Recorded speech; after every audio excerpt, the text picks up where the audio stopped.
Police और लुटेरे के बीच मुठभेड़। वांछित सूरज कोठी मीना बाजार के पास छिपा मिला। पुलिस की आत्मसमर्पण अपील पर उसने की फायरिंग। जवाबी गोलीबारी में सूरज के पैर में लगी गोली। मोबाइल लूट मामले में था आरोपी, कब्जे से तमंचा बरामद। इलाज के लिए सूरज को अस्पताल भेजा गया। देखिए, लोहा मंडी टीम को मुखबिर खां से सूचना प्राप्त होती है। एक व्यक्ति जिसका नाम सूरज है, जिसने मोबाइल छिनैती की घटना कारित की थी, वह कोठी मीना बाजार के पास छिप के बैठा है और किसी घटना को करने की फिराक में है। इससे लोहा मंडी टीम तुरंत एक्टिव होती है और जब कोठी मीना बाजार के पास आती है, उसको पकड़ने की कोशिश करती है तो वह व्यक्ति पुलिस पे जान से मारने की नियत से फायर करता है, जिसमें आत्मरक्षार्थ लोहा मंडी टीम के द्वारा फायर किया जाता है, जिससे उसके बाएं पैर पे गोली लगी है। उसको इलाज के लिए सन मेडिकल कॉलेज भेजा गया है। बाद इलाज उससे पूछताछ की जाएगी। अमेठी के ईदगाहों में अदा की गई ईद उल अजहा की नमाज। नमाजियों ने गले मिलकर दी मुबारकबाद, दिखा भाईचारा। जायस, जगदीशपुर, तिलोई, मुसाफिर खाना सहित पूरे जिले में रही त्योहार की धूम। शांति व्यवस्था के लिए पुलिस अधीक्षक के नेतृत्व में भारी पुलिस बल तैनात। बदायूं में 10 से 25 जून तक मोदी सरकार की उपलब्धियों पर कार्यक्रम आयोजित होंगे। प्रदेश उपाध्यक्ष दिनेश कुमार शर्मा ने बताया, मोदी के 11 साल सेवा, सुशासन और गरीब कल्याण के हैं। भारत आज दुनिया की चौथी सबसे बड़ी अर्थव्यवस्था बन चुका है। ये समय नए भारत का स्वर्णिम युग है, जहां नए नए कीर्तिमान स्थापित हो रहे हैं। देश की विरासत को मिली पहचान और विकास की नई उड़ान जारी है। ये जो 9 जून से लेकर के 21 जून तक ये सेवा, सुशासन, सुरक्षा, इस विषय को लेकर के जो हम अभियान को जाएंगे, तो 21 जून तक ये अभियान चलेगा, 20 जून तक। और 21 जून को हमारा योग दिवस है। विश्व का योग दिवस मनाया जाता है, अंतर्राष्ट्रीय योग दिवस। हरैया तहसील परिसर में उपजिलाधिकारी मनोज प्रकाश और पूर्व बार एसोसिएशन अध्यक्ष माहिनाथ त्रिपाठी के बीच हाथापाई। एसडीएम ने बताया, त्रिपाठी ने उन्हें थप्पड़ मारा और मौके से भाग गया। मामला 3 दिन पहले कोर्ट के एक तरफा आदेश को लेकर विवादित।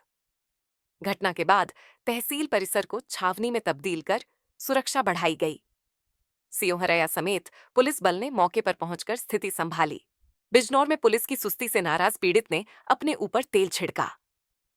पीड़ित पत्नी किरण के साथ डीएम ऑफिस पहुंचा था। सुनवाई न होने का आरोप लगाया। डीएम ऑफिस में सुरक्षा कर्मियों ने समय रहते बचाई उसकी जान। मामला कोतवाली शहर थाना क्षेत्र का है, जिसमें विपक्षियों से मारपीट का आरोप है। पीड़ित ने पुलिस पर कार्रवाई न करने का गंभीर आरोप लगाया है। हापुड़ थाना, पिलखुआ पुलिस और जनपदीय स्वाट टीम ने ब्लाइंड मर्डर का किया खुलासा। सिखेड़ा बम्बे में सूटकेस में मिली अज्ञात महिला के शव का रहस्य सुलझाया गया। एक अभियुक्त सतेंद्र को गिरफ्तार किया गया, जो अवैध संबंध और उधार न चुकाने के कारण हत्या का आरोपी है। हत्या में प्रयुक्त कार और महिला के दस्तावेज पुलिस ने बरामद किए। पुलिस अधीक्षक ज्ञानंजय सिंह ने कहा, कार्रवाई जारी है, जिसमें हम लोगों ने सीसीटीवी फुटेज, मैनुअल इंटेलिजेंस और लोकल इनपुट के माध्यम से हम लोगों को जानकारी मिली कि एक गाड़ी है जिसके माध्यम से उसको यहाँ पे फेंका गया है। उसको ट्रेस करते हुए हम लोग दिल्ली पहुँचे तो इस घटना का अनावरण हुआ है, जिसमें सत्येंद्र यादव पुत्र जगरूप, जो करवी चित्रकूट का रहने वाला है, इसकी गिरफ्तारी हुई है। और घटनाक्रम में पूछने में बताया कि इससे लड़की जो उसका नीलेश थी, वो उसके फादर का नाम अहिबरन, जो बकेवर इटावा के रहने वाली थी, इसमें आपस में दोस्ती थी इन दोनों की। और उस लड़की से इसने 5.5 लाख रुपए करीब इसने उधार लिया था और वो लड़की वो पैसे मांग रही थी। इसके अलावा उस लड़की से इसकी दोस्ती थी और उस लड़की के फ़ोन को भी अक्सर बिजी आता था, तो उसको भी शक था कि इस लड़की का कहीं अन्य लोगों से संबंध तो नहीं है। ये दोनों बातें उनके बीच में। देश भर की तरह हाथरस में भी बकरी ईद का जश्न। शांतिपूर्ण माहौल में अदा की गई ईद उल अजहा की नमाज। बच्चों ने गले मिलकर दिया भाईचारे का संदेश। नमाज स्थल पर पुलिस प्रशासन और जनप्रतिनिधि रहे मौजूद। शहर में अमन और सौहार्द का माहौल। इब्राहीम अलैहिस्सलाम से लेकर वसल्लम से लेकर और आज तक जो बकरे की कुर्बानी हम लोग करते हैं वो तो उस पर तो कोई प्रतिबंध ना होना चाहिए, मेरी दरख्वास्त है। जैसे एक अभी माहौल हुआ था युद्ध को लेकर, जी, तो उसके बारे में क्या कहना चाहेंगे? ये पहलगाम में ये तो बहुत ख़तरनाक था, और ये हम पाकिस्तान की ख़ास तौर से मजम्मत करते हैं कि पाकिस्तान एक बदअमनी वाला मुल्क है। मेरे नज़दीक बदअमनी वाला मुल्क है, उसको चैन सुकून पसंद नहीं है।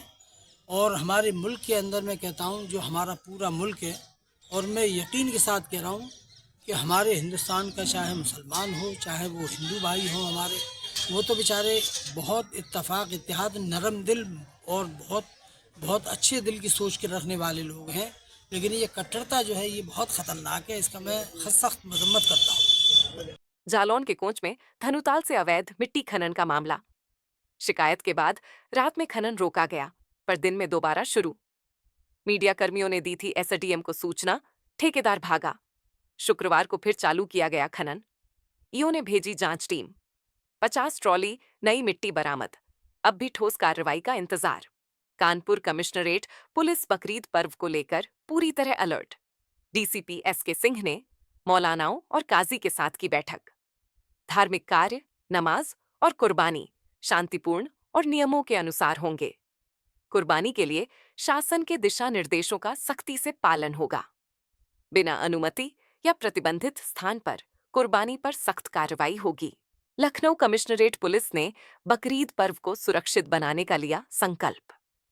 सुगम यातायात और शांति व्यवस्था बनाए रखने के लिए तैनात किया गया भारी पुलिस बल। शहर के प्रमुख इलाकों में सुरक्षा की कड़ी निगरानी जारी। पुलिस ने सभी से शांति बनाए रखने और सहयोग करने की अपील की। पीस कमेटी के लोगों के साथ बैठक कर ली गई है। जो उनकी समस्याएं थी उसको संबंधित विभाग को अवगत कराकर निराकरण कर लिया गया है। प्रत्येक थाना प्रभारी द्वारा अपने क्षेत्र के जितने भी विवाद हैं उन सभी विवाद, उन सभी स्थानों का भ्रमण करते हुए सुनिश्चित कर लिया गया है कि सभी चीज ठीक है। कल बकरीद के अवसर पर और उसके बाद 3 दिन की कुर्बानी के दौरान पुलिस व्यवस्था तैयार कर ली गई है। पूरे जनपद में तकरीबन 14 कंपनी पीएसी और 1 कंपनी आरएएफ डिप्लॉय किया गया है। इसके अतिरिक्त काफी मात्रा में सिविल फोर्स बाहर से मिले हैं। महोबा के चरखारी में तेज रफ्तार कार ने बाइक को टक्कर मारी। बाइक अनियंत्रित होकर खाई में गिरी। दंपत्ति और 3 साल की बेटी घायल। पुलिस ने घायलों को तुरंत सीएचसी चरखारी पहुंचाया। प्राथमिक उपचार के बाद जिला अस्पताल रेफर किया गया। दुर्भाग्यवश पति की मौत। मां बेटी का इलाज जारी है। मुरादाबाद में ईद की नमाज को लेकर प्रशासन अलर्ट रहा। हजारों की संख्या में मुस्लिम समुदाय ने ईदगाह में अदा की नमाज। शांति व्यवस्था के लिए भारी पुलिस बल रहा तैनात। डीएम, एसएसपी, एडीएम सिटी समेत तमाम अधिकारी मौके पर मौजूद। ड्रोन और सीसीटीवी से इलाके की गई निगरानी। प्रयागराज के करेली थाना क्षेत्र में मुस्तफा कॉम्प्लेक्स के पीछे झुग्गियों में लगी भीषण आग। कई झोपड़ियां जलकर राख, आग की लपटों से फैली अफरा तफरी। आसपास के इलाकों में दहशत का माहौल। फायर ब्रिगेड की टीम ने कड़ी मशक्कत के बाद पाया काबू। आग लगने के कारणों की जांच जारी। संभल के कमलपुर सराय ईदगाह का जिलाधिकारी व एसपी ने किया निरीक्षण। त्योहार के मद्देनजर ड्रोन से निगरानी और सुरक्षा व्यवस्था का लिया जायजा। ड्यूटी पर तैनात अफसरों को दिए दिशा निर्देश। डीएम डॉ राजेंद्र पेंसिया और एसपी कृष्ण कुमार बिश्नोई समेत तमाम अधिकारी रहे मौजूद। शांति और सद्भाव से त्योहार मनाने की लोगों से की गई अपील। श्रावस्ती में शांतिपूर्ण ढंग से अदा की गई बकरीद की नमाज। नमाजियों ने ईदगाह में देश की अमन शांति के लिए मांगी दुआ। गले मिलकर लोगों ने दी एक दूसरे को मुबारकबाद। सुरक्षा को लेकर मजिस्ट्रेट और पुलिस बल रहे तैनात। संवेदनशील इलाकों में ड्रोन और सीसीटीवी से रखी गई कड़ी निगरानी। उन्नाव के बांगरमऊ ईदगाह में अदा की गई ईद उल अजहा की नमाज। पेश इमाम सैयद जियाउल आरफीन ने कराई नमाज की अगुवाई। नगर के कई मस्जिदों में भी अदा हुई नमाज। स्थानीय नेताओं ने नमाजियों के लिए पंडाल, पानी और मिठाई का इंतजाम किया। सुरक्षा के लिए सीओ